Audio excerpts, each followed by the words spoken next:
Um, Good afternoon and welcome to the Care Coordination Network networking webinar. I am Lauren Hussein from OACHC and will be managing today's webinar. Before we get started today, I would like to cover the basics of GoToWebinar. Just an FYI, this webinar is being recorded and I will email out a link to the webinar by tomorrow. On the left side of your screen is the presentation screen. You can resize by clicking and dragging the lower right corner. On the right side of your screen, you will see the control panel where you can interact with us, type in your questions, and access handouts. Please type in your questions in the box as you think of them, and we will answer them throughout the webinar. I'd now like to introduce Erica Brown, our Chronic Disease Program Manager. Thanks, Lauren, and hello, everyone. Thanks for joining the kickoff meeting for the Care Coordination Network. We're excited to be here. We've heard some feedback over the last couple months that there's some interest in having a care coordination network, so we're excited to kind of create this networking platform for us and for you all, and hopefully it'll be of benefit bidirectionally. So we'll go ahead and get started and move on to the outline for today's meeting. So we're going to go over some introductions of some of our OACHC teams that are going to be involved in the Care Coordination Network, give kind of a brief, broad overview of what the network looks like and who would benefit from it, talk about some SurveyMonkey results from the survey we sent out in November 2019. We'll introduce our keynote speaker, Carrie Baker, who's the president and CEO of the Healthcare Collaborative of Greater Columbus, and she really has a lot of great information about care coordination and the hub. We'll have some time for discussion and Q&A, briefly go over when the next meeting is tentatively scheduled for, and then also make sure that we provide our contact information to you all before we conclude. Okay, broad overview of the Care Coordination Network. Like I mentioned at the beginning, we just kind of wanted to create a communication platform for us, other subject matter experts throughout the state and nationally, Healthcare Collaborative of Greater Columbus definitely being one of those.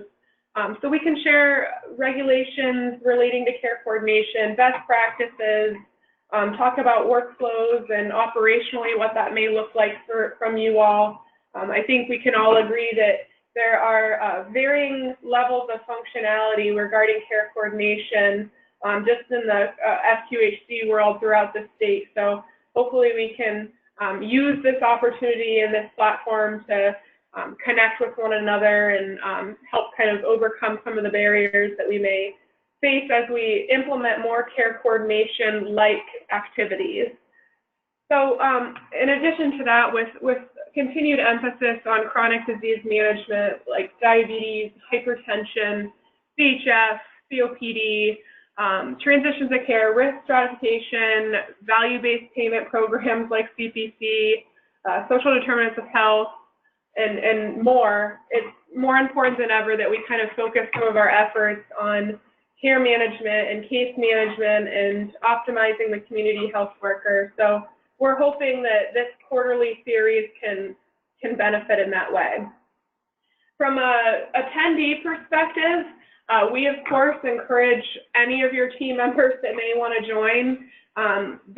The Care Coordination Network will be a lot of the times clinically focused, but it also includes those other team members that may be in a more supportive role in regards to care coordination. I'm thinking data analysts and quality improvement coordinators and even practice managers that may be involved kind of matrixed with care coordination. So please do encourage any and all team members that you see fit to join our Care Coordination Network moving forward.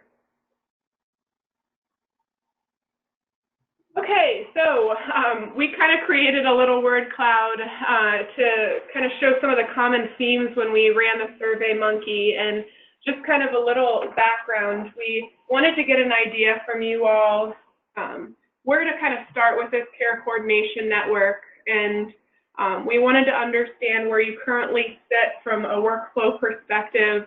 If you do have a care coordination team or workflows, what types of roles are involved, what type of data tools do you have, EMR versus top health tools, utilizing the HIEs, that type of thing. We also wanted to know what kind of barriers you're coming across. So all of those questions and information from that survey are put out on a blob on your screen, just showing some of the common themes. So not going to go through this, of course, but you can see emphasis on diabetes and social determinants of health and chronic disease and that type of thing. So those are all topics and items we hope to cover moving forward.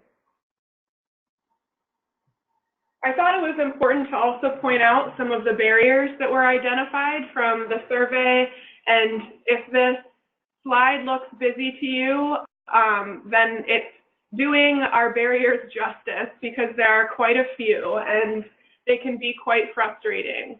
And I'm sure many of you can relate to some of the barriers you see on the screen, whether it's internal at the practice, staff turnover, shortage, resistance to change, conflicting priorities, organizational changes, or if it's more patient-facing, patient engagement, being able to appropriately contact them, making sure the patient has the means, the transportation to actually attend and engage in appointments. And health literacy is another big kind of topic as well. So won't go through all of these, but I'm sure you can relate to, if not all, most of these. Okay, and like I mentioned before, we utilize the survey as well to kind of identify topic areas of interest as we move forward on a quarterly basis. And then between those quarterly meetings, of course, we'll make sure that we're available for connection and support. But when reviewing some of the interest, I kind of in my mind came up with these three different common themes that were the responses within the survey. One is operations, another is training education, and the last is health. So under the operations bucket, we saw a lot of needing to know more about the different models that exist for care management, being able to optimize workflows on site, operationally, and also engaging the right team members within that. And then defining roles and expectations and being able to hold our team members accountable for their part that they're playing in these care coordination efforts. Another common theme for those of you who are CPC practices is how does care coordination and care management fit within the CPC program, and how can we use those kind of PMPM dollars to optimize on our care management efforts. From a training and education standpoint, the common topic areas of interest are motivational interviewing, self-management support, chronic disease management, social determinants of health, patient engagement, and team engagement. And then health IT, continued emphasis, and you kind of hear this a lot in some of our other quality forums, the risk stratification piece, integrating population health tools. I know we have another variety on for the state of Ohio, whether it's Azara, Eye2Eye, Epic Healthy Planet, or another tool. So being able to utilize those tools to really help with our care management and care coordination efforts.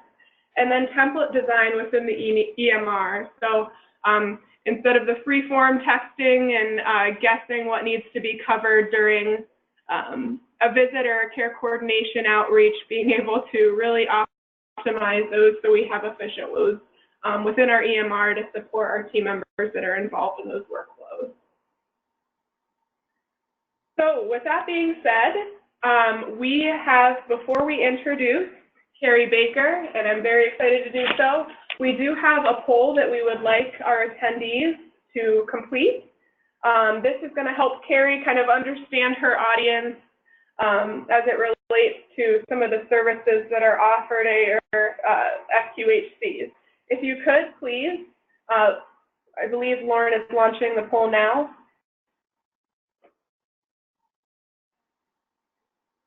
Okay, if you could please complete what services are offered at your community health centers, whether it's strictly primary care, if it's primary care and behavioral health, or primary care, behavioral health, and other services. And we will give you some time here, a minute or so to finish, and then then we will move forward with communication.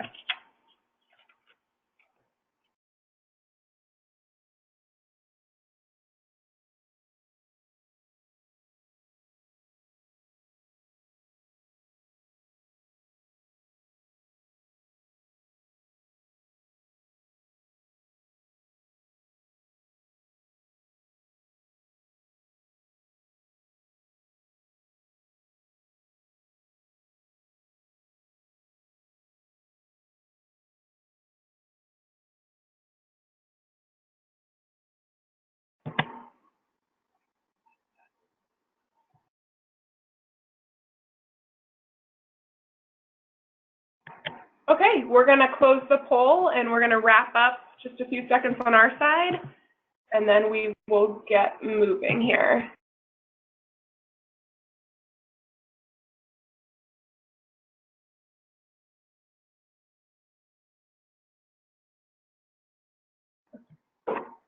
So there's a sharing on your screen. If not, it does tell us that 93% do have primary care, behavioral health, dental, and other, and then 7% have primary care and behavioral health. Oh, there it is. Just a little slow on our end.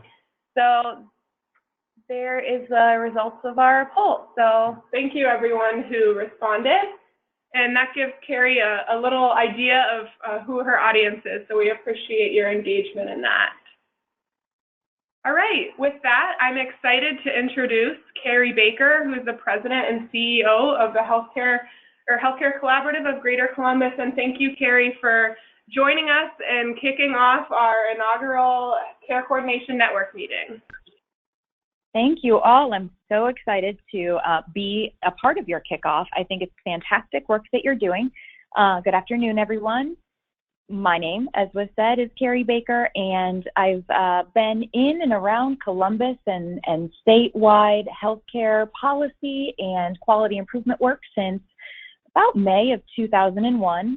I've had the wonderful experience of having worked with several federally qualified health centers or members of OACHC over the years. F2HCs in Lima, Cleveland, certainly Columbus, and definitely in Cincinnati. So it's a pleasure to be here to talk about care coordination, improving health through the Central Ohio Pathways Hub as one option for OACHC members to consider when you're looking at improving care coordination efforts. Next slide, please.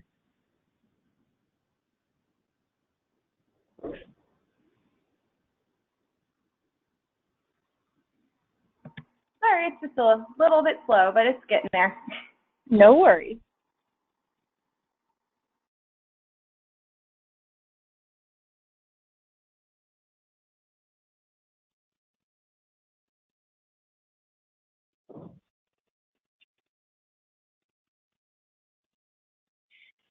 There we go. So for those of you that aren't familiar with the Healthcare Collaborative of Greater Columbus, or HCGC, this is just an overview of who we are and what we do. We are a 501c3 nonprofit. Our mission is to improve the quality, delivery, and value of healthcare for everyone in our region. There are 3 groups, and I have a nationwide map. Groups like HCGC were known at the federal level as Regional Healthcare Improvement Collaboratives. And a great way to think of us is we actually don't provide direct services. We like to think of ourselves as the folks at the local, community, and regional level that are helping those that provide direct services, whether they be primary care, in any kind of setting, social services, behavioral health, dental, pharmacy, even payers, employers. We're trying to help folks deliver those services better. Our vision is optimal health for all people in the Columbus region, and you can see that we're constantly trying to foster shared learning and communication, and not just with meetings that we host, but also with opportunities like this. So I'm very grateful to OACHC for having me today. We like to collect and share aggregate health data, and we'll talk a little bit in the hub model about how that data sharing is expanding to beyond just healthcare data from a clinical quality measure or claims data perspective, but now looking at other social determinants of health. And we'd like to pilot things with community partners and scale them for greater statewide or even federal level knowledge and innovation. Next slide.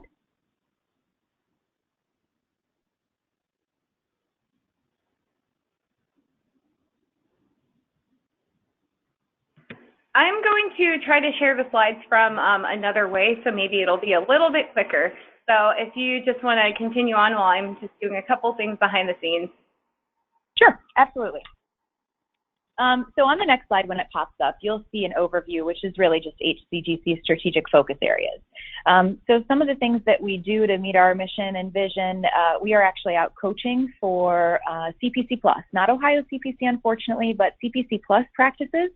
And in particular, this year, in year 3 of that work, we are partnered with the Health Collaborative down in Cincinnati to do that work. But we're at 166, I think, different practices that we're touching each year with our practice facilitator, looking at ED utilization, looking at diabetes A1C and high blood pressure as clinical quality measures in particular, trying to meet certain benchmarks.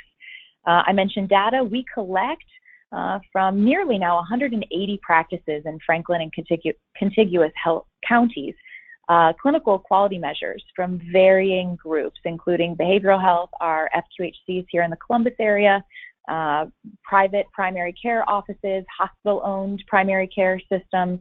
There's a set of 9 national quality forum measures that we're collecting and reporting publicly. We're hoping to add to that measure set to include pediatrics and others this year and next. And then care coordination population health is our third strategic focus area. And I really appreciated seeing the survey results that sort of opened this webinar and are the reasons that the association, you all are embarking on this care coordination journey. We've been working in the care coordination space as a strategic focus area now for about 8 years. We started with the idea of electronic referrals and working with CliniSync, the state's health information exchange, to maybe make that easier. That project is still ongoing. We call it the Medical Neighborhood. We also hosted in November of 2017, at the request of our partners, what we called a care coordination forum. And the idea was very similar to what you all are doing here, whether you call them case managers or of course, we have community health workers, we have care coordination leads in each primary care or social service or behavioral health facility, certainly obviously in FQHCs. There didn't seem to be one best practice across the board, one template, one way of doing things. So we wanted to showcase all of the best practices and all of the different roles in care coordination. And it was really interesting. Some of the major takeaways from that work was that we need a care coordinator to manage the care coordinators. And so that led us on a journey to start looking at population and really community health, reducing variation and duplication of services, addressing some of those barriers that you all listed in the SurveyMonkey slide. And that's what led us to eventually, starting January 1 of last year, 2019, bringing on, sort of taking over, if you will, here in Central Ohio, the Community Pathways Hub model. Just a note, we know we can't get to optimal health without addressing health disparities, and I mentioned the employer space as well. And here's a listing of our sponsors and supporters. Okay, keep going. Now that the slides are moving, let's keep going. Next slide. And this is the map. So again, our other regional healthcare improvement collaboratives in Ohio, for those of you interested, would be Better Health Partnership up in the Cleveland area, and the Health Collaborative. Just to say out loud, I mentioned that we're this multi-stakeholder sort of neutral convening entity. We do have members representing all of the groups that so rural health been a collaborative group. All right, so let's get into Hub 101, because as I said, after all of these efforts over 8 years so far, but really that was when the Hub started. So 6 years prior, we were trying to tackle at the both individual provider, but also community people care coordination.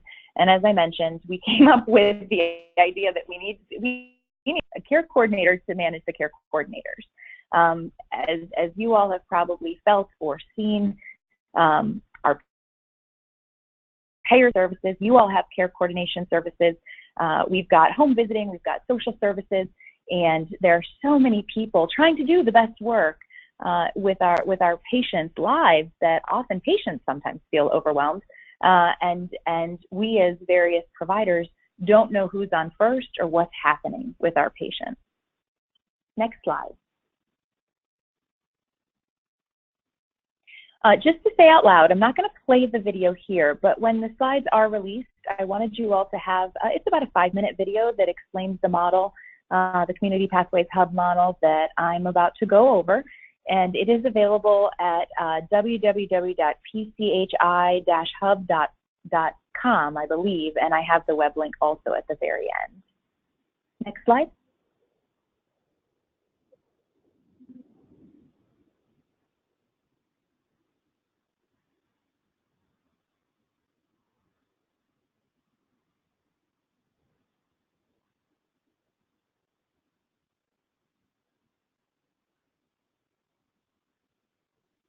So I mentioned health disparities before, and really what the hub was initially created for are to reduce health disparities, which is why it was such a natural fit with HCGC and our work in the care coordination space, and to support our other strategic focus areas. We know that based on zip code, based on gender or race, based on a lot of different things, health outcomes can be different. And sometimes disproportionately affecting our minority communities from a negative health outcome perspective. The hub is really meant to address in the most comprehensive way possible, regardless of population, those that are most vulnerable, and making sure that we are identifying risk and reducing those disparities. Next slide.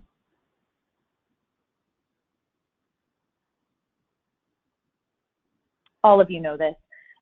We know that clinical care makes up about 20% of health outcomes, life expectancy, et cetera, and there's this other 80%.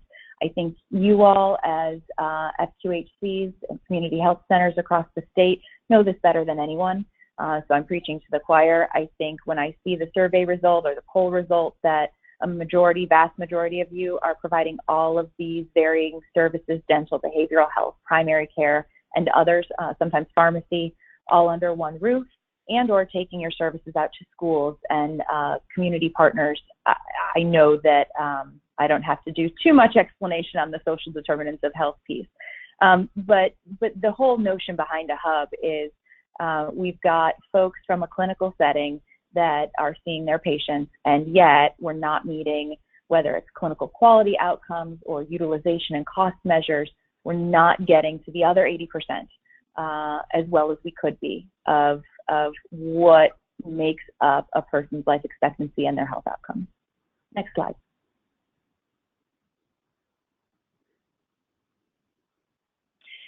So think about the hub as sort of a community organizer, if you will. The Pathways model looks at contracting with payers. In the state of Ohio, Medicaid managed care is mandated to contract with hubs where they are available, and I have a map that we'll show later of where hubs are available in Ohio. We have grant funding, but ultimately we are looking at completing pathways, which we'll go over, it's what we call them. Really that means identifying risk and then receiving payment for mitigating that risk, closing that pathway. When the pathway is closed, that means there's a positive outcome achieved. Next slide, please. I think another reason, and I've sort of already said this, but in looking at the model, the reason that the model is working so well, at least for us in Central Ohio, and I know others around the state, is when we look at care coordination, many times we see it from our individual facilities perspective, right? So we're looking at hiring community health workers to help with care coordination from an FQHC perspective. But again, we don't know who else is involved in that patient's life in some cases. Sometimes we're not sure what community resources are available. Sometimes we might have an effective referral partnership with one community organization, but we never find out what happens to that patient. There's no closed loop. The hub at the community level with our care coordination agencies is ultimately trying to reduce those silos. Next slide. And I already covered this, reducing those health disparities. Next slide, please.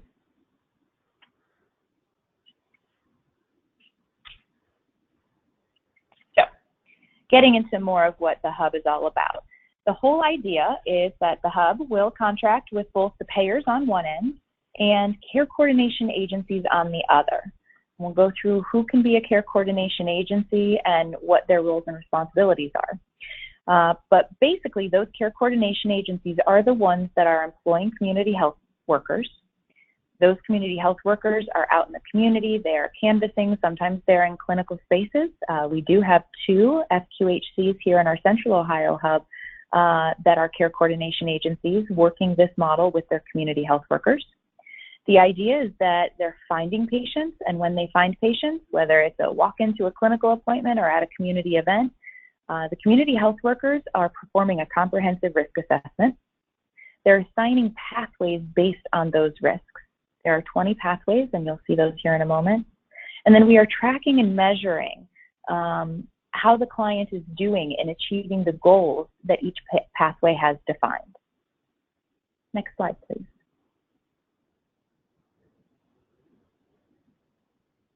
There are 20 standard pathways. So what we're doing is looking at one risk factor at a time. We're trying to utilize community health workers and these agencies to be of, for, and by the community and the individuals they are serving.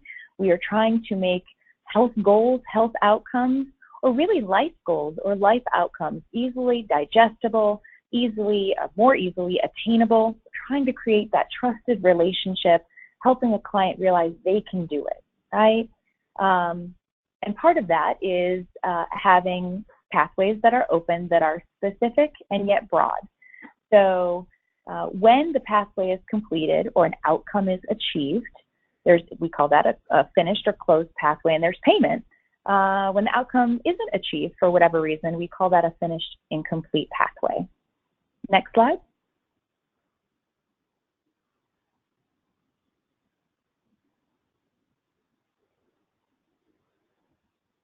I think many of you probably have community health workers, but just to say out loud, this model really was built based on the expertise of community health workers for both their knowledge of the community, the clients that they serve.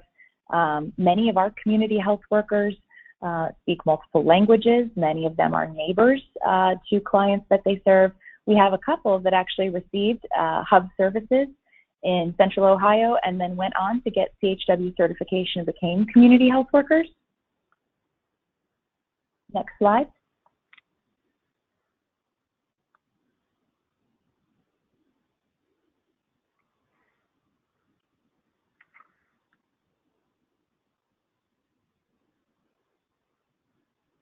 So community health workers provide care coordination services, and I mentioned they're employed in our model by care coordination agencies. Oh, thanks, no worries. Just to note that CHW certification in Ohio, we are the only state where community health workers are certified and defined in our revised code. And you can see it's up under the Ohio Board of Nursing. And it really legitimizes, the certification piece legitimizes the role of community health workers in our state. It began in July of 2004, and the law regulating CHWs under the Ohio Board of Nursing was signed in 2005. You can see there's competency areas and a lot of hours to be able to become certified, and CHWs need 15 hours of continuing education every 2 years. Next slide.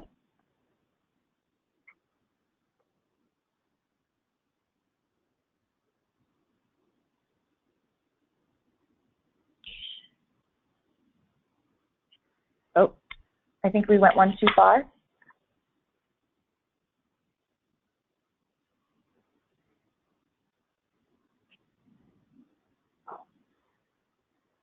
Lauren? So actually, yeah, I'm just trying to sort through the slides. Actually, I was going to try to see if I could maybe flip this over to a PDF instead, but I was going to pause to see if maybe anybody had any questions.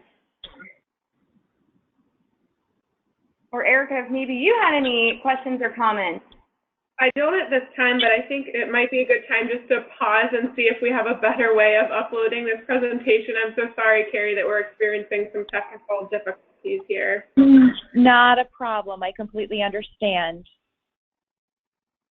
We'll just pause. Sorry, everybody. We'll just try to pull up a PDF versus a PowerPoint and hope that that might be a little more streamlined in advancing the slides. So everybody, please be patient with us. Thank you.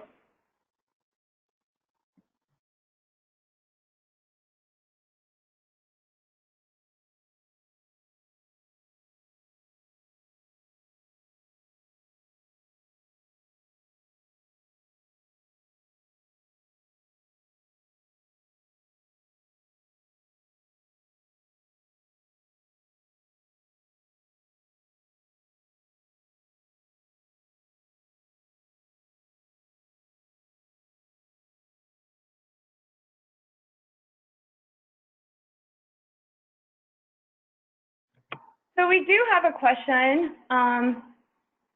Yeah, while we're waiting here, Carrie, we do have a question that came through.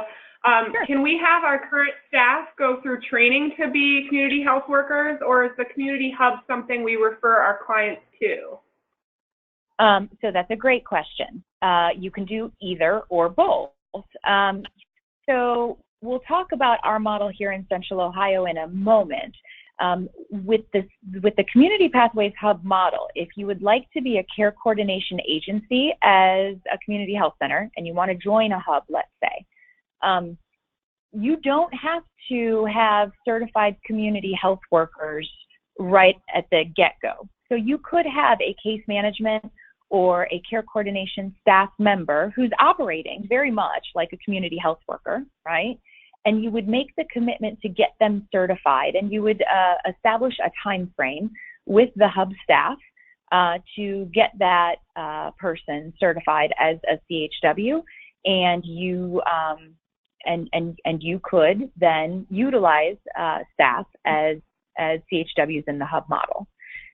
If you don't want to be a care coordination agency, you can absolutely refer into a hub in your area. And our referral process is actually quite easy. We can accept them through CliniSync, if any of you use CliniSync's electronic referral system. We can accept them with patient permission via an online form that we have. And then, of course, we have the traditional fax form. And really, all that we need is, patient name. If you can tell us their insurance status, that always helps to make sure that we have the right individual.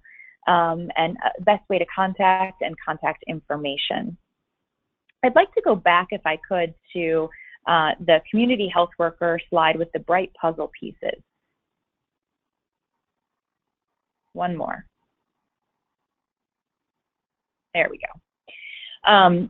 And so I hope that answers the question. We have an example set of slides here toward the end about the best way for community health centers to potentially become involved with hubs. But I didn't want to, because this sort of goes to that question. I think I said new slide too quickly. It was a little hard for me to figure out where I was talking and where the slides were going with the pause. I do apologize. But sort of to that question, you can see here in the hub model, CHWs develop a care plan utilizing the hub's online system. So it is a different tracking system. It is not in the EHR. I do apologize for that. I know that some people will shut down immediately if we think about another tracking system, but I would ask that you hang in with me, because really what you're tracking and then receiving payment for is in large part a lot of the work that is not getting recorded in the EHR, but you're also maybe not getting paid for. So from the perspective of a community health center becoming a care coordination agency, a lot of the work that many of your community health workers might be doing now, making referrals to food banks, making sure dental services are achieved, making sure that there's education for a patient on how to take a new medication, sitting and educating a pregnant woman on prenatal vitamins, making sure that she has an OBGYN, making sure that there is a crib or diapers. All of those things are actually related to the pathways that we're talking about, and there is a payment point for them. And how it works is we have supervisors.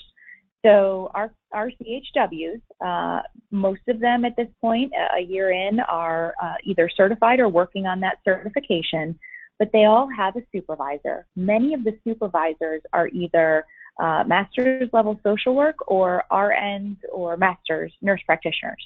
And so our CHWs are working with their supervisors to make sure that this outcome-driven plan is meeting the needs of the patient, the client, and then that CHW is actually meeting face-to-face with their clients once per month. So instead of the client coming into the community health center, however often that is, in the hub model, those CHWs are required to go out into the community and meet with their clients. Could be at home, and we recommend home-based visits because they really do help us better serve the clients, have an understanding of what their home life is like. It also helps us provide services, frankly, to other members of the household, whether they be children or a partner, spouse, grandmother. And so they have to meet once per month face-to-face with the client, and they have to have one additional check-in. Could be text, could be phone call, could be email, but there has to be multiple touch bases per month to support that client in helping them achieve these pathways or meet their goals. And then from the reduction of variability, and I talked about how even if you're doing great care coordination in your own community health center, you might not know what's happening with other entities. The hub staff, the reason that second system of tracking, the data tracking, is important is because we can avoid duplication for our clients. So in other words, if there are multiple agencies in an area and that client visits both, well, let's say 2 or 3 of the agencies, and those agencies happen to join a hub or be a part of a hub or be a referral partner to the hub, we're tracking that so that client isn't getting served with community health worker services more than once. It's easier for us to say, hey, this care coordination is happening over here. You made this referral. We've got this. Let's meet and talk about what is it that you're seeing. Here's what we're seeing. Let's get on the same page for our patient. And then, of course, we can track that through, as hub staff, through the data system, and that's eventually what we send off to our payers for outcomes payments. So next slide, please.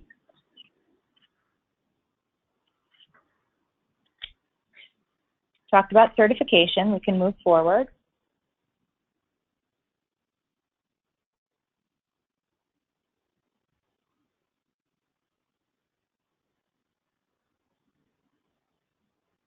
I talked about the monthly meeting, working as a team. So I think we've got that one covered.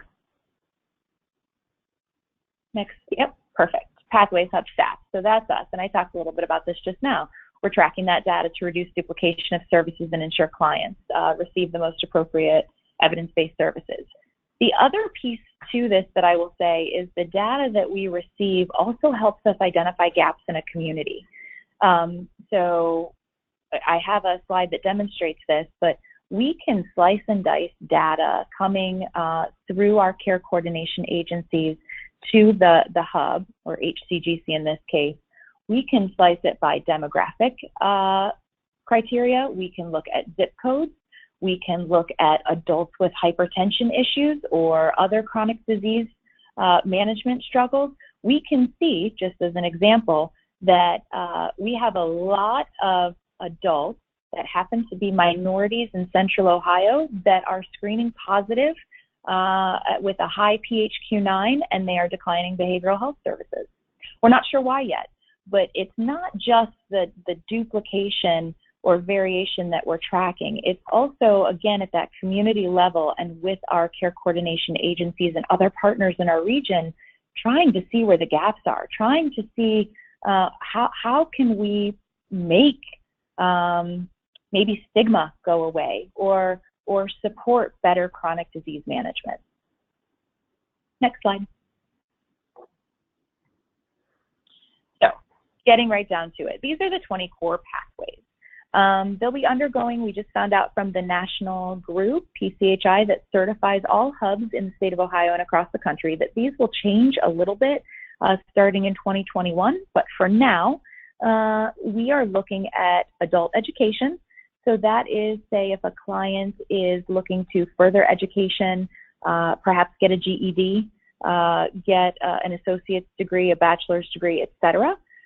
Employment, we have lots of families where one or both adults in the household are unemployed and seeking employment and are looking for some workforce support. That's a pathway.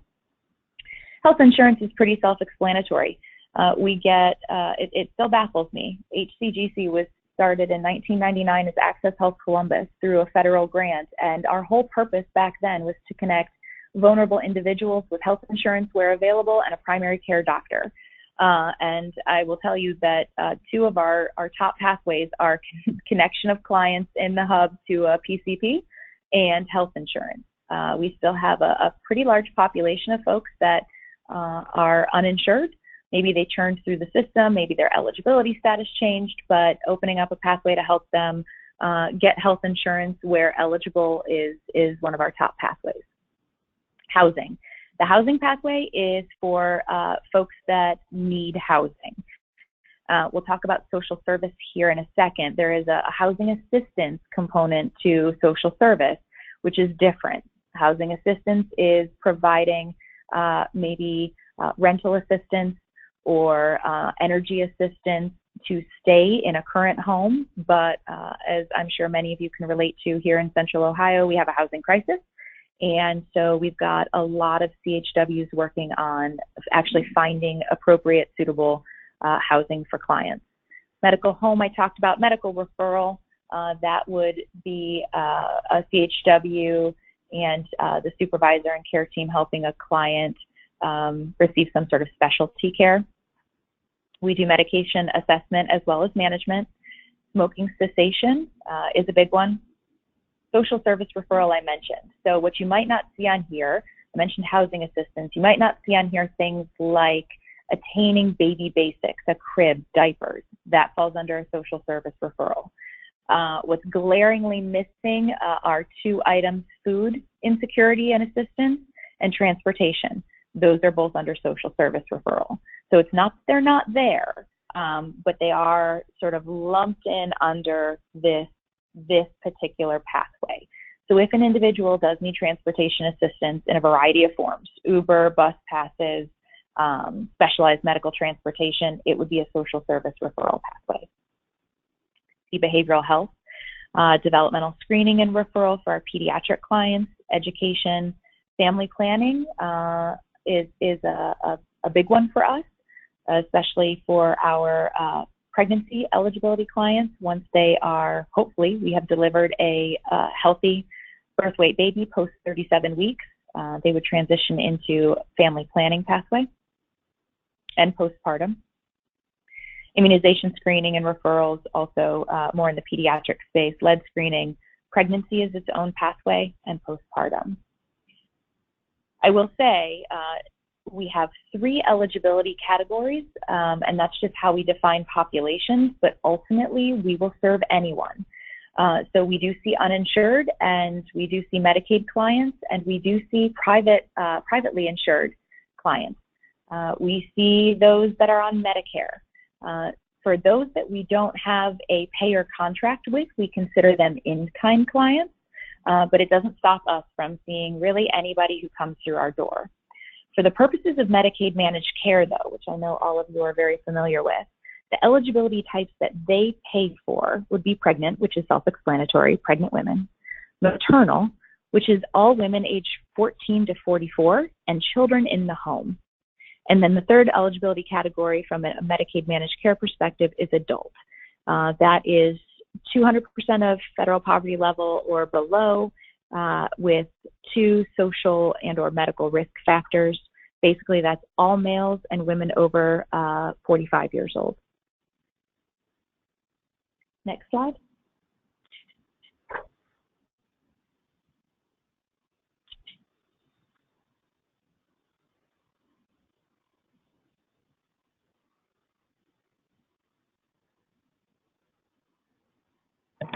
It's going. It's just, again, I think it's all a flip, so. Technology.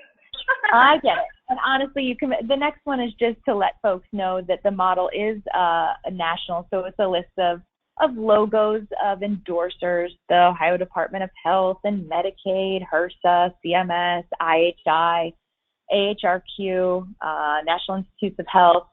All of them have published articles, been involved in the creation of the pathways, done some grant funding on evaluation, and have in other ways contributed to the formation of this model over the last 20 to 30 years or so.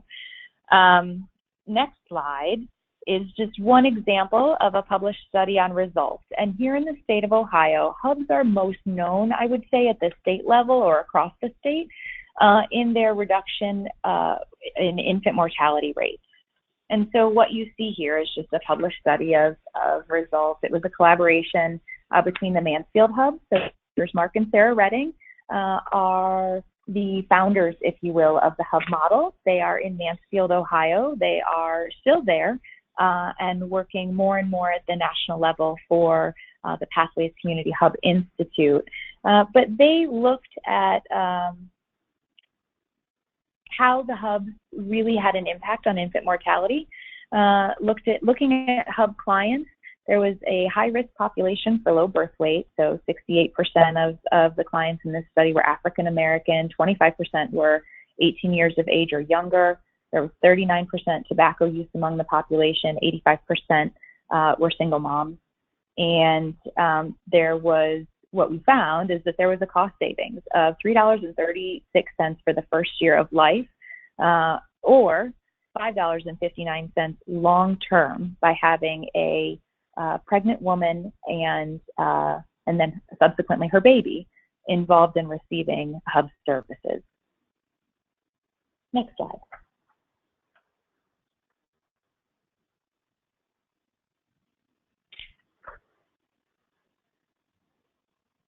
So the team at OACHC asked me to share a map of hubs, and that's here. It does need some updating, and again, in the slide deck, you'll see a link. You can see hubs nationwide on this link.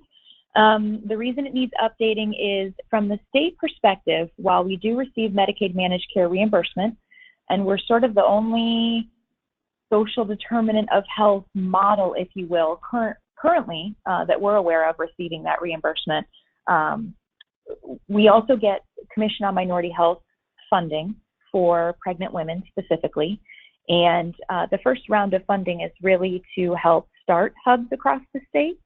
And so very recently, the City of Dayton, the Greater Dayton Hospital Association is going to embark on starting a hub in Dayton, and that is not captured on this map. You can see Cincinnati. For us in Central Ohio, we are Franklin and contiguous counties. There are other certified hubs, obviously in Mansfield, where it all started, Summit County, Stark County, the Mahoning Valley.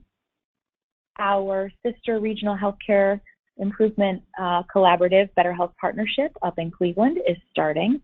And I think working very, very closely with some OACHC members up in that region. And then the largest hub actually in the country is in Toledo. So Lucas and I believe 8 different counties or so up in Northwest Ohio. Where we see, and then Tuscarawas County, and there are a handful of counties that are involved in that hub. Where we see significant need is in that southern southeast region of Ohio, The challenges, though, for those of you on the phone from that region are what we know about Appalachia. It's hard to engage community partners when your service territory might be 90 miles, 100 miles away from maybe a physical location of the hub, or there might be only one pediatrician in a county, there might be one hospital. And so we are working as a state, just to say out loud, to figure out how do we bring more hub services to Southeast Ohio. So the recap there is there are 6 certified hubs. We go through national certification with PCHI. We have to meet a lot of different standards and prerequisites, HIPAA compliance, all of these things. There are 6 of us that are certified, including Central Ohio, and now 1, 2, 3, 4 in progress across the state. Next slide.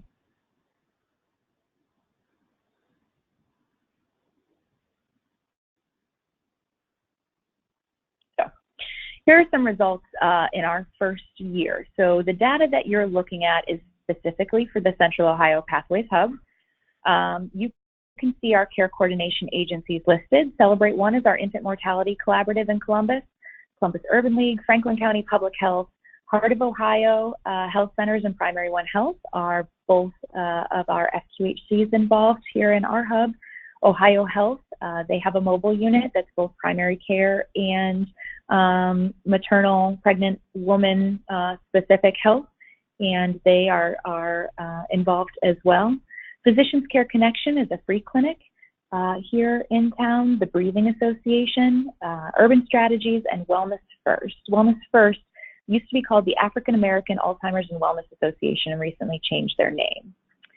Some of the statistics, what you're looking at is data from March through November, and I have some updates I guess as of now in the coming slides.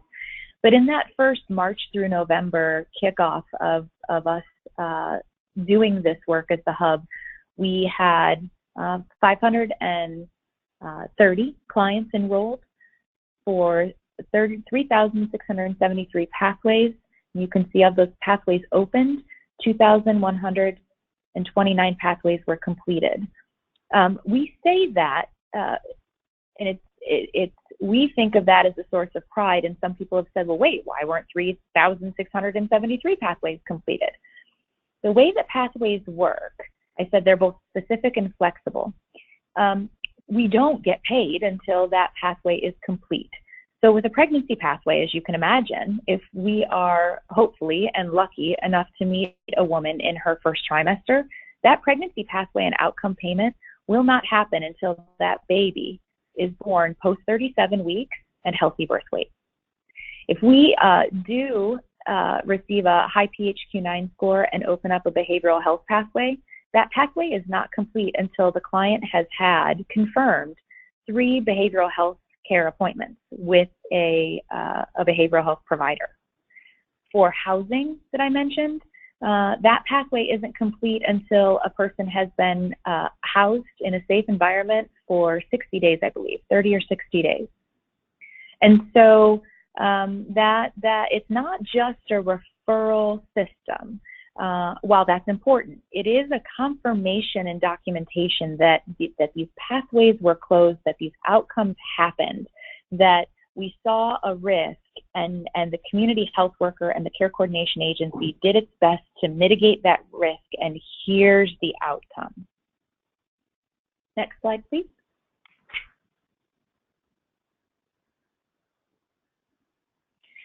So this is probably hard to read now that it's a little bit smaller, but what we have here is our top 5 pathways initiated in 2019. Number 1 is social service referral. You heard me say earlier, transportation, food assistance, 2 of our biggest issues when it comes to social determinants of health. That's included in there as our baby basics, getting the crib, getting the diaper. That's the number 1 referral in the hub system. That continues today. Number 2 is education. So taking that time to educate a client on their chronic disease, help understand new medication, understand parenting. We have standardized curriculum that's been approved by the national certification body for all sorts of of educational opportunities for CHWs to work with their clients. So providing that client education is our second most popular pathway. Number 3 is medical referral. 4 is finding a medical home. And 5 is pregnancy. Unlike other hubs across the state, our hub is, from that client eligibility perspective, we are a third, a third, a third. In other words, a third of our clients are adults, a third are maternal, and again, that's women ages 14 to 44 and children in the home, and then a third are pregnant clients.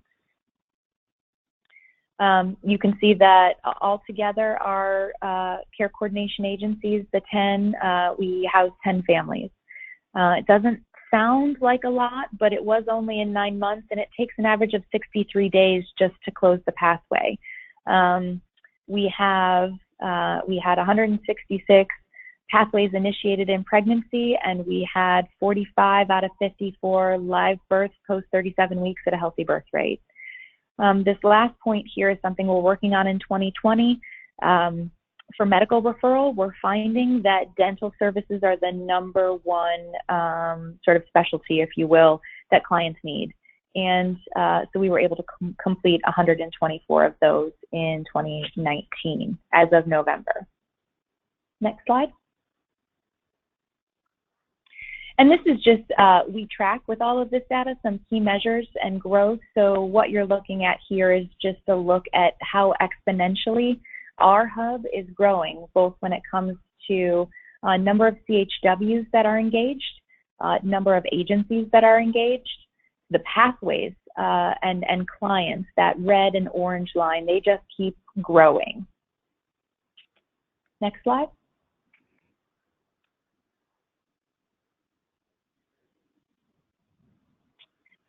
So this is other data. These are initiated pathways. It gives you a pretty broad look at, you know, what are the largest needs of the clients that are at least coming through our 10 agencies' doors. You can see social service referral. I said that's our number one pathway. Medical referral, education, medical home, pregnancy, employment, housing. Next slide.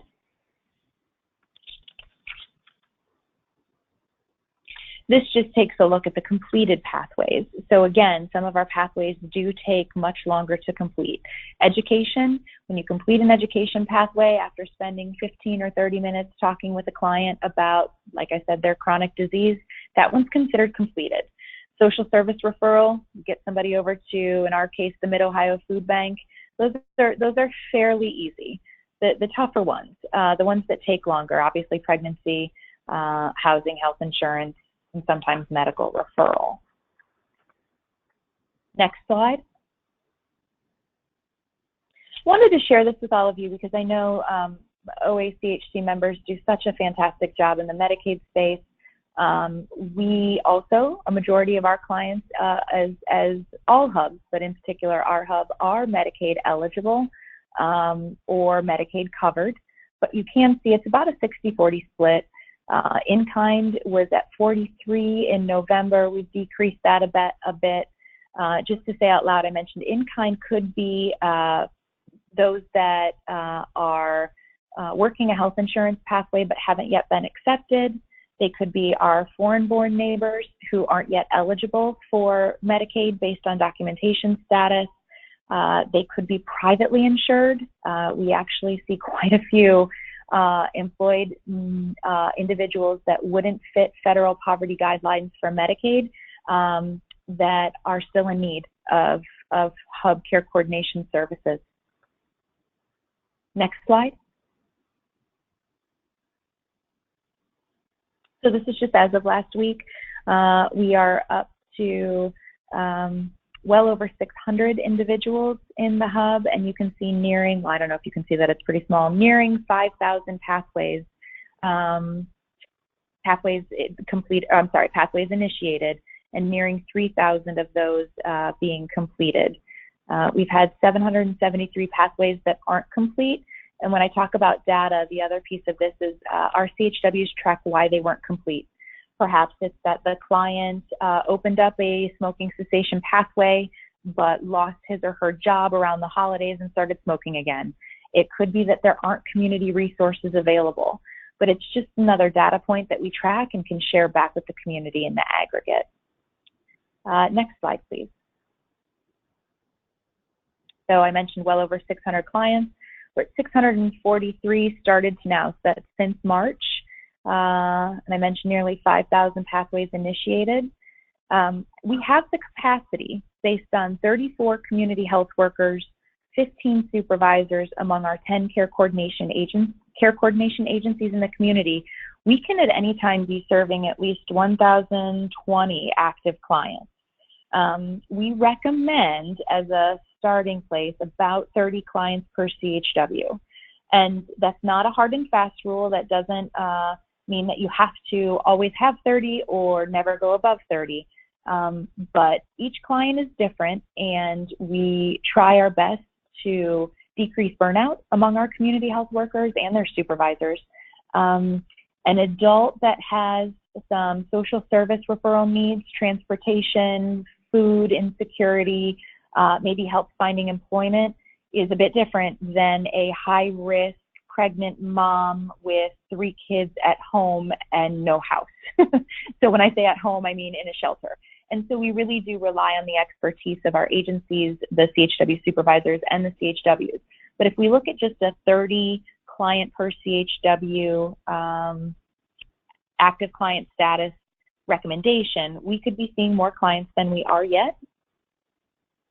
We did have 77 closed pregnancy pathways as of last week, 2 of which were twins. So we had a total of 79 babies born, 66 were, or about 85.7%, were healthy birth weight. We did assist 13 people in finding and maintaining employment. We did complete a total of 21 housing pathways. We know that 14 of those individuals that we were able to get housed were either homeless or facing eviction. And we've had 41 people successfully connected to a primary care office. Next slide.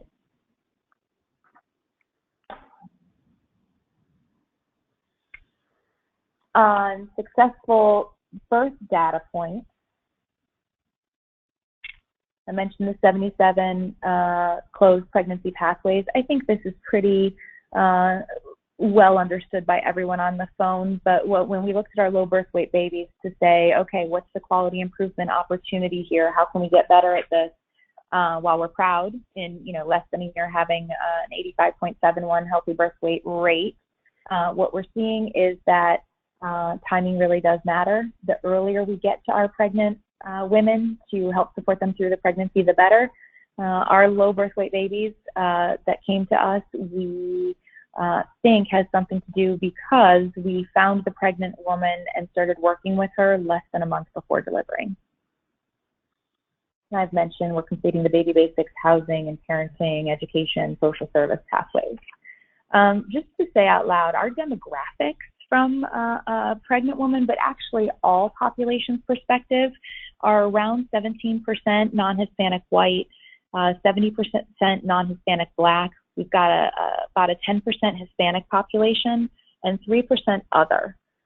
Now, our other population is growing. In Central Ohio, we have a large foreign-born population. We are seeing more and more Asian, Arab, Guamanian clients. And so we are looking at cultural competency and diversity both in our CHWs and also our materials, the languages that we're putting out, education pieces or about the hub, enrollment pieces together because it's so important for us to be culturally inclusive. Next slide.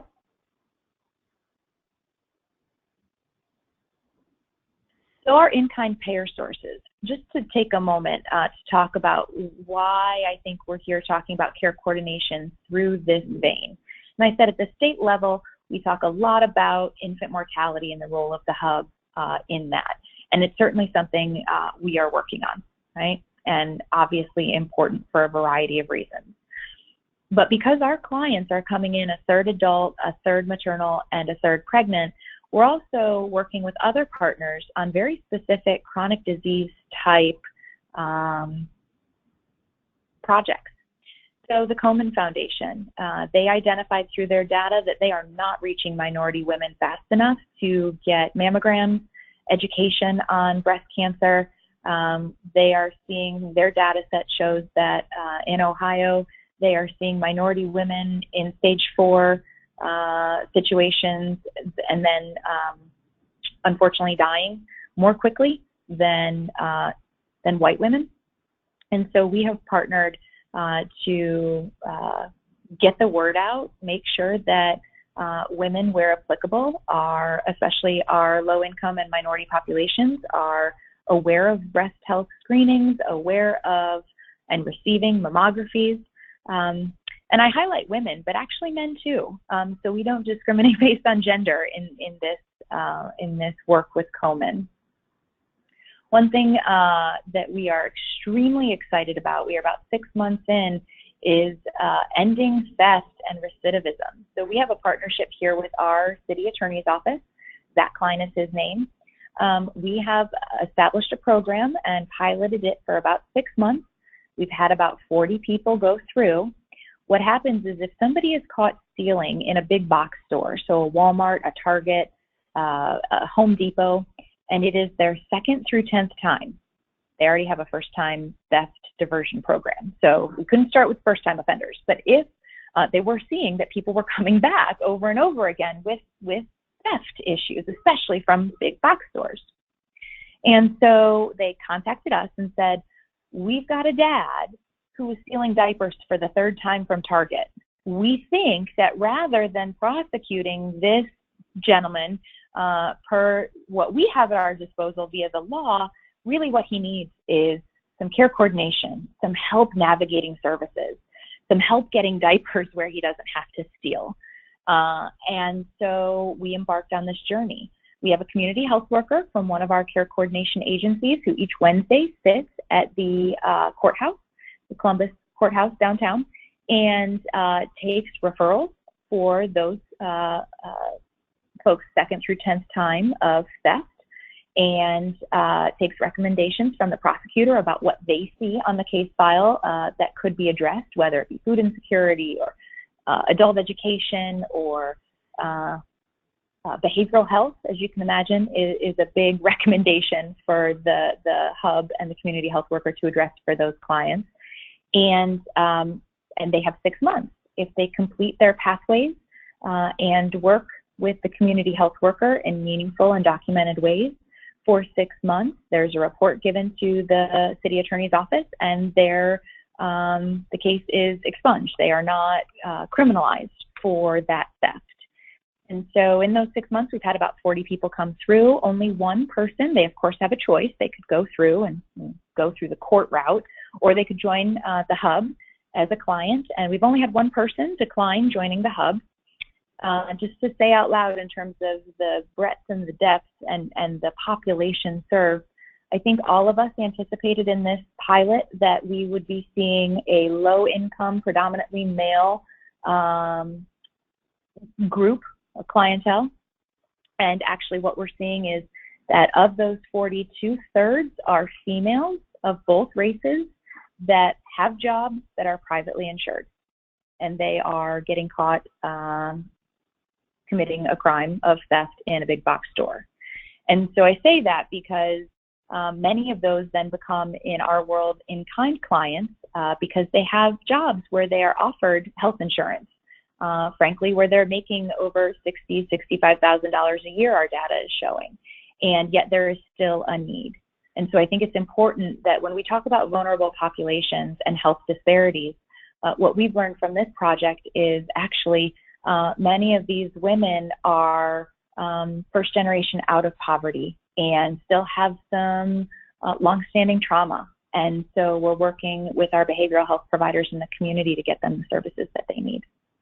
Also working on treating opioid addiction and preventing opioid abuse through a CDC grant that Franklin County Public Health did receive, and there's a multitude of partners in that space. We did receive funding at the beginning of this year from the Ohio Commission on Minority Health for infant mortality, and we are continuing to have lots of conversations to negotiate contracts, hopefully with private payers, be partners to ACOs, other Ohio CPC practices that may not want to be a care coordination agency but do want to refer and potentially enter into a cost-sharing arrangement with the hub, we're open to, and especially employers. We have a lot of employers that HCGC has a long history of working with in our region, and especially now when unemployment is low, but ultimately we have families that may have employment, but they're working sometimes 2, 3, or more jobs and not getting any health insurance, or there are unmanaged chronic diseases that are keeping them from getting to work, or there are transportation issues that are keeping them from getting to work. We see a significant opportunity for hubs to work with employers to help coordinate care on their employees. Next slide.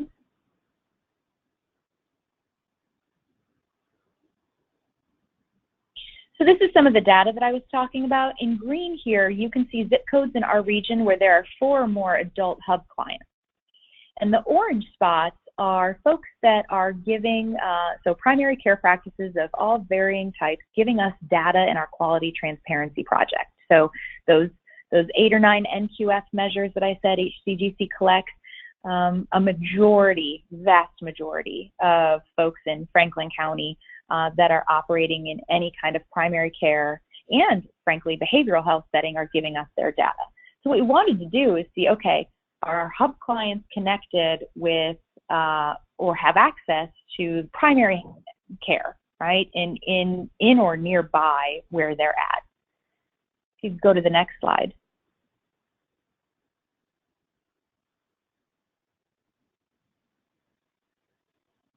And what we see is really interesting. The purple dots are, and they correspond to, because of the slowness, I won't ask you to toggle back, Lauren, but the purple dots are where those green squares stood, right? Those green squares are adults, and it turns out that those adult clients need a medical home. They came to the hub without a medical home. And where the green dots were close to an orange dot in the previous slide, we expected that they would need a medical home. What we didn't expect is the overlap. And so we're working with all of our primary care providers, including our FQHCs involved in the hub. Why are there adults, is the question. Why are there adults that are in or very close to primary care sites all around Franklin County and not yet receiving, they're not attributed to a practice? They're not getting to their medical home. And how can we do a better job? And for those that have mobile units, let's say, how do we get greater access to the purple dots where there aren't overlaps? Next slide.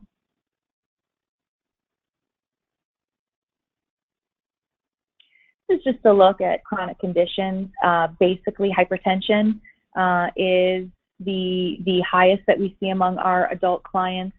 If we couple, we separate in our data collection depression and anxiety disorder. If we couple depression and anxiety disorder, that's by far and away, those kind of behavioral health issues are by far and away our most reported chronic condition from our adult perspective. But you can see arthritis, asthma, and then vision, obesity are obviously up there. Next slide.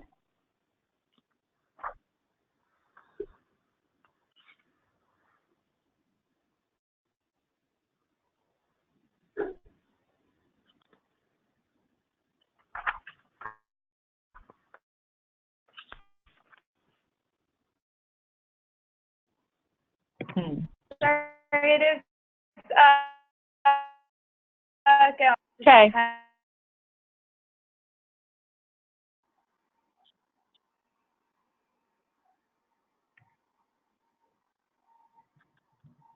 We do have a couple questions, though, if you wanted to go through those. Yeah, sure. Okay. So Jody asked, does getting certified help with billing for services? And is the work billed through the hub or with our own agencies? So that's a great question. The work gets billed through the hub. So the CHW is tracking the pathways, and actually you can skip ahead. We'll go to opportunities for FQHCs because I want to allow time for discussion or other questions.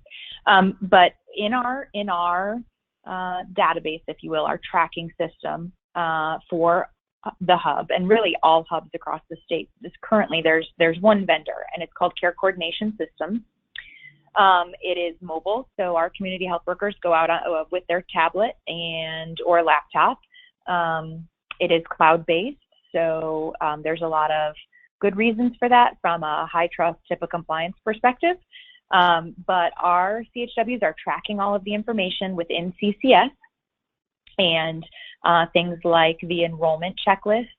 Turns out it's about an hour of time that a CHW spends building a relationship with a client, assessing their needs. It asks everything you can imagine: pregnancy, employment, demographics, health insurance status, domestic violence in the home, behavioral health issues. It starts with a PHQ-2 that's automatic. If one of the questions is answered yes, it automatically gives you a PHQ-9. So we assess all of that first, and then the CHW works with the client and then their supervisor to open up pathways. Multiple pathways per client can be opened.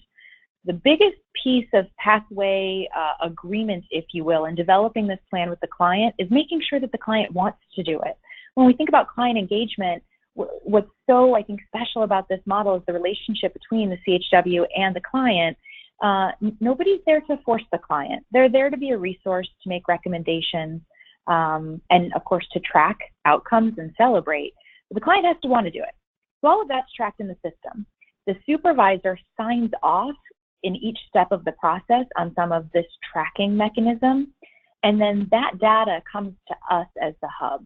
We also have to sign off, and we look for things or give notes and feedback from a quality assurance perspective. And when a pathway is closed, if everything aligns, all of the data is in there, we then as the hub invoice the payers, whether it's a grant payer or a Medicaid managed care company. And then when we receive the check, we cut the check to the Care Coordination Agency for services rendered. Thanks, Carrie. And then the other question we had was, do licensed social workers need to be trained as community health workers?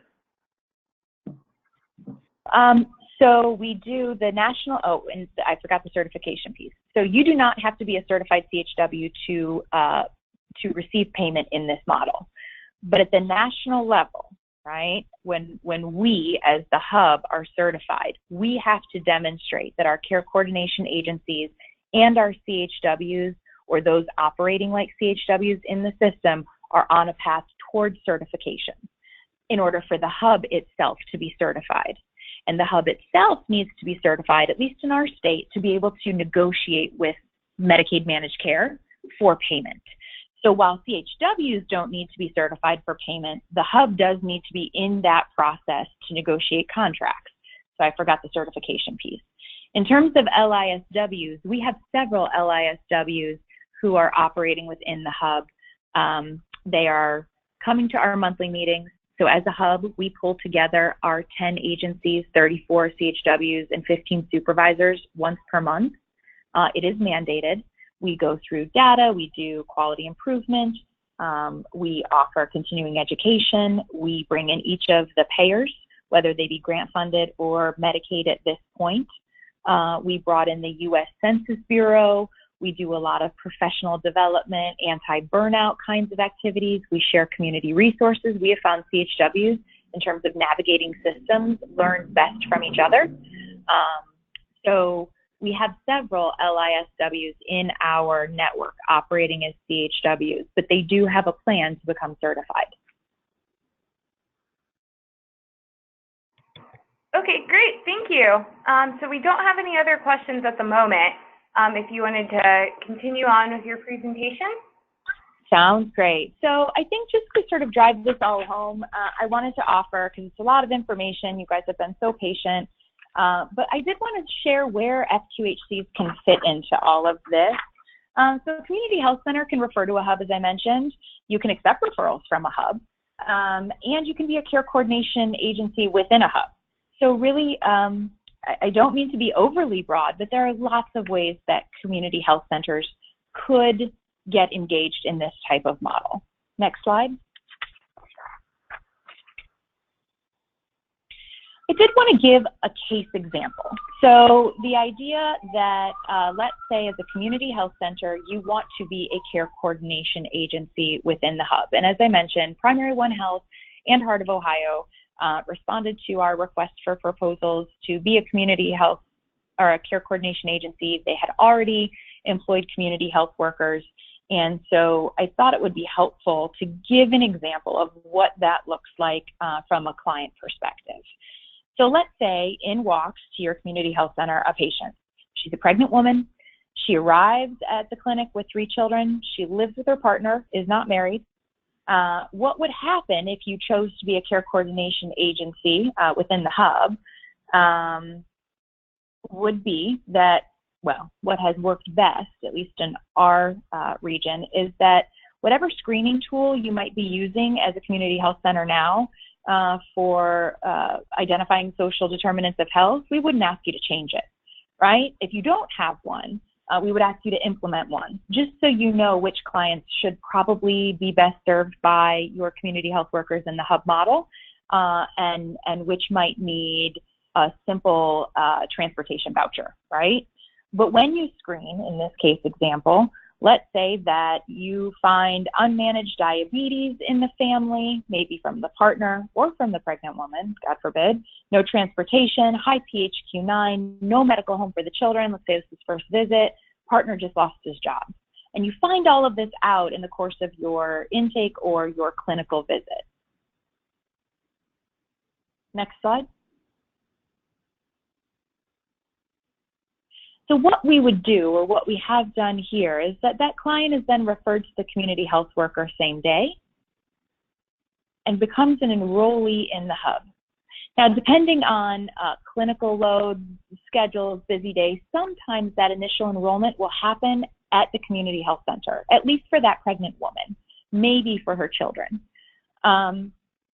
Other times, it's an initial, okay, yes, do you want to be in the hub? We're looking forward to working with you. Let's schedule a time and I'll come out and do a home visit. Either way, let's say we enroll this client in this scenario and the partner at home and the children into the hub. These would be the pathways initiated: for pregnancy, medical home referral for child well visits, developmental screening and referrals, education for diabetes management, transportation, getting to the food bank, behavioral health, and employment, based on what they said the risks or the needs were. Next slide.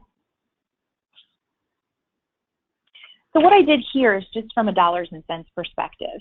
These aren't exact numbers. Please don't quote me. This is really just to give you, as community health centers that are thinking about the hub model and becoming a part of it as a care coordination agency, what we're talking about from a reimbursement perspective.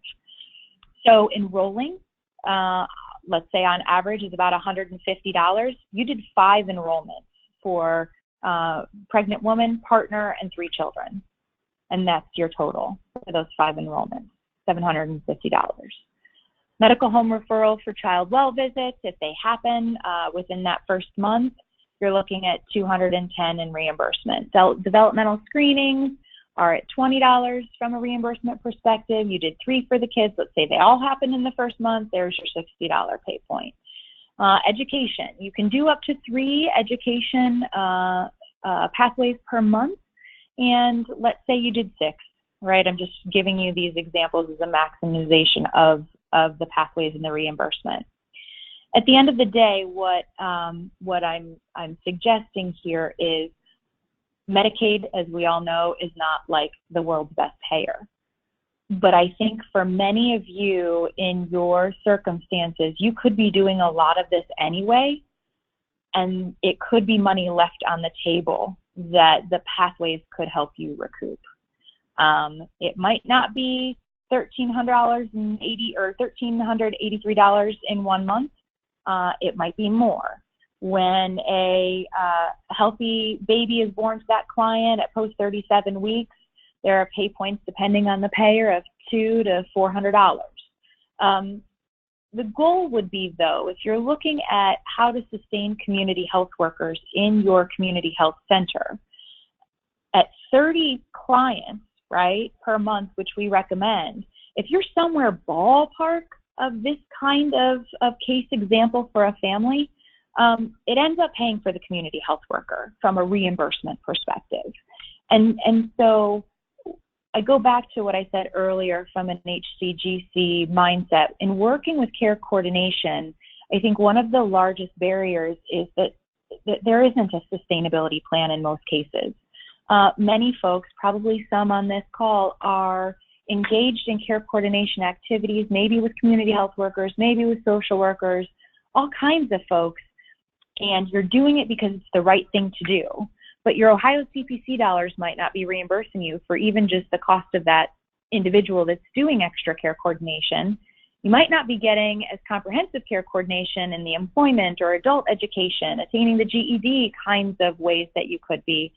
And if you're doing some of this, there's reimbursement that you could be receiving.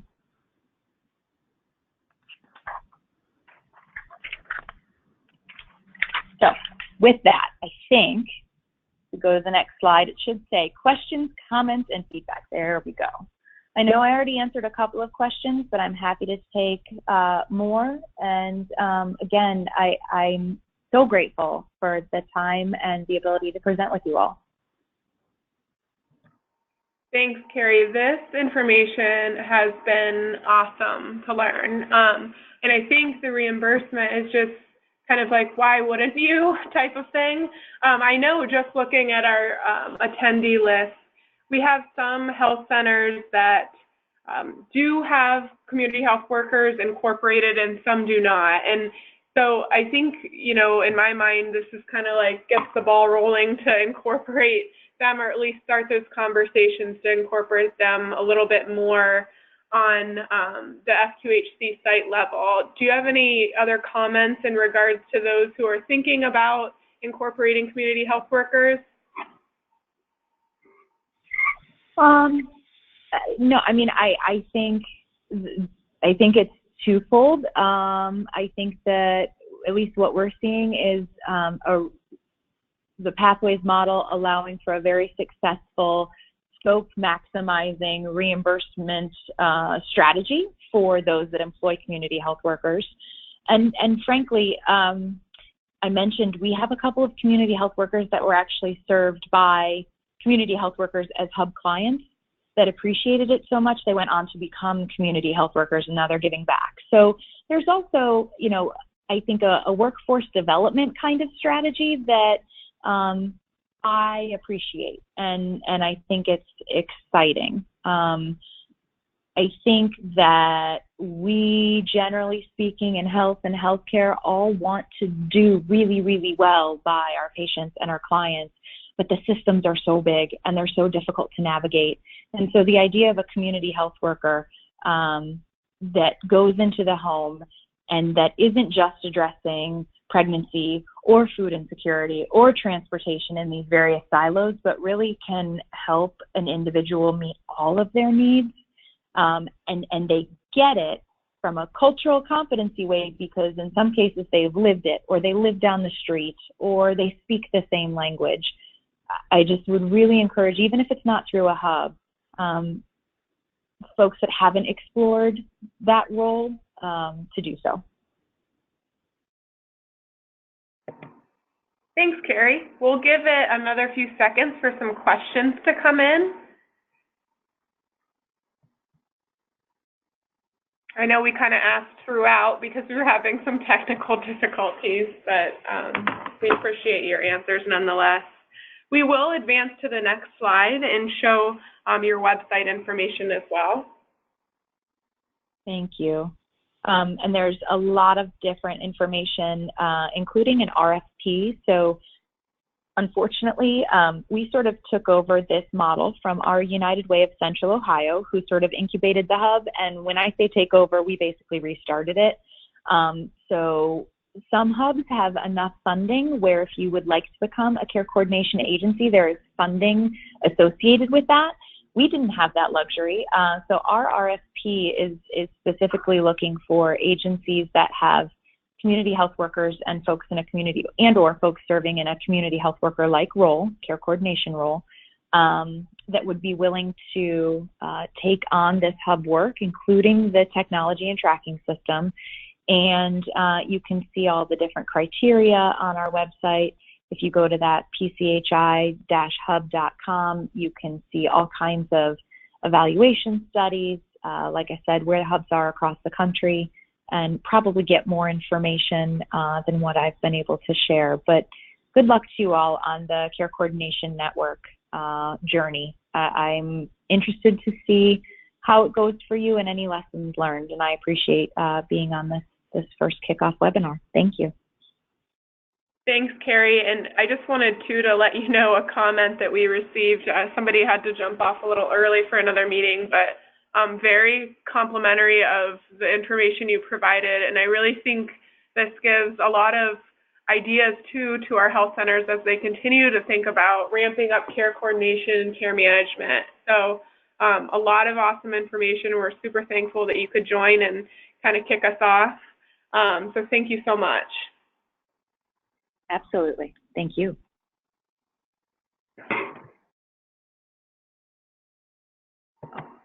Okay, so we will continue on to our next slide.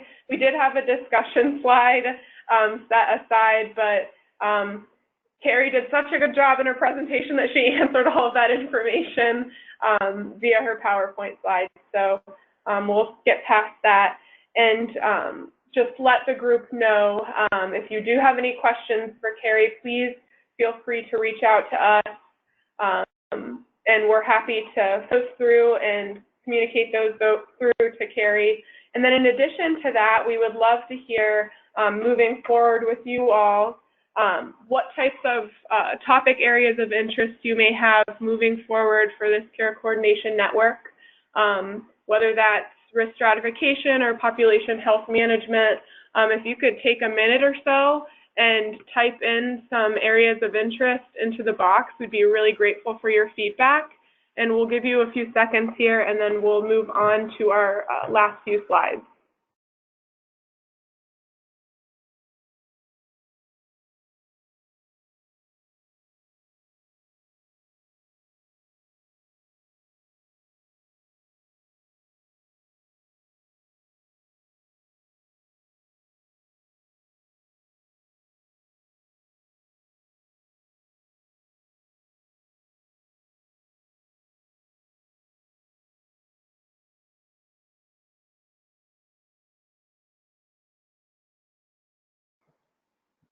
Okay, thank you all for the feedback.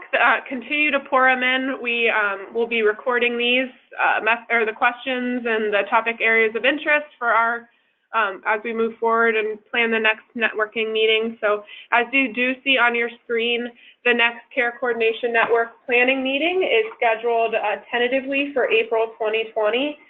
We do not know the topic yet. We're relying on you all to continue to communicate with us on your needs in the care coordination arena. Go to the next slide. And I forgot to, I intended to, but forgot to let you all know from the OACHC side who will continue to be included and play a pivotal role into the care coordination network.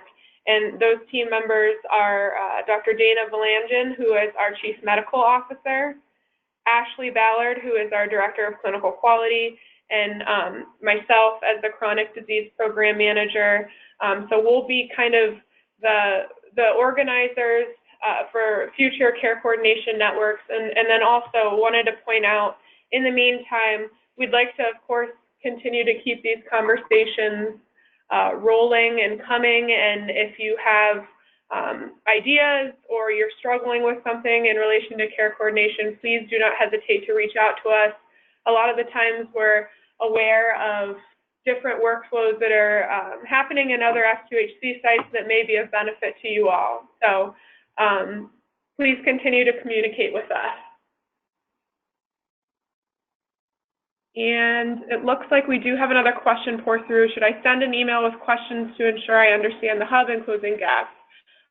Yes, please do communicate any questions via email, and we'll make sure that you're connected to Carrie and our team as well if you have any questions regarding her presentation. Okay, with that, we'll leave the question open for another minute or so, but thank you all for joining, and we're excited to keep this going, and we're excited for April's meeting as well. So thanks for your engagement and looking forward to our future meetings.